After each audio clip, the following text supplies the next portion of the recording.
Comedian Rob Schneider, known for his sharp wit and willingness to tackle controversial topics, recently appeared on the Kilmeade show, where he offered his candid perspective on Meghan Markle's ambitions to establish a new royal family in California.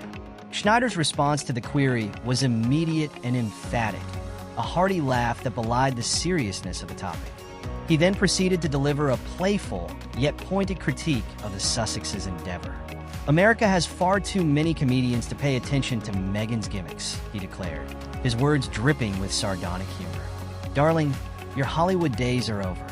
You can't simply act your way into American royalty. We have established power couples, the Obamas, the Clooneys. Even Kim and Kanye had more convincing chemistry. You've got to earn your stripes, my dear." Schneider's remarks highlight the stark contrast between the Sussexes' ambitions and the realities of American society.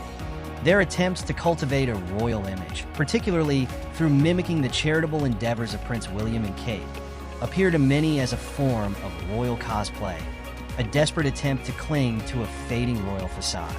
The laughter in the studio intensified as Rob Schneider, known for his sharp wit and fearless comedic delivery, imagined the absurdity of William and Kate's staff being forced to wear the same pins as Meghan and Harry.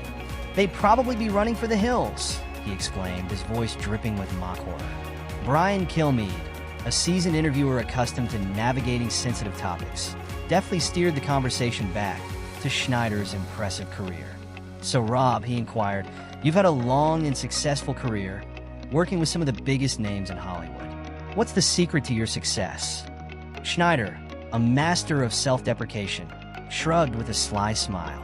"I've been lucky," he said, his voice laced with a hint of self-effacing humor. "I guess I'm just good at making people laugh. But I've also learned that you can't take yourself too seriously, and that sometimes you just gotta go with the flow." His words resonated with the audience, a testament to his ability to connect with diverse audiences and deliver his message with a unique blend of honesty and humor. The segment concluded with a wave of applause, a clear indication that Schneider's unapologetically candid perspective had struck a chord. As Schneider exited the studio, he was greeted by a throng of admirers seeking a handshake, a selfie, or simply a chance to engage with a comedian who wasn't afraid to express his opinions. While the media continued to dissect his remarks, with some praising his candor and others criticizing his bluntness, one thing was undeniable. This disparity has not gone unnoticed by the online community. One astute commenter aptly summarized the sentiment: "They're pathetically trying to be American royals."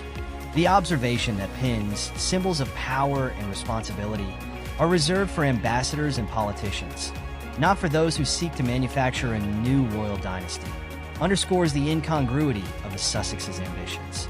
The Sussexes' efforts to establish themselves as a new royal family in America have been met with skepticism and even amusement. The contrast between their carefully curated image and their actions, particularly their desperate yearning for a bygone era of royal privilege, has been widely observed and critiqued. The online commentary reflects a growing sentiment that the Sussexes' ambitions are more about clinging to a fading glory than forging a new path.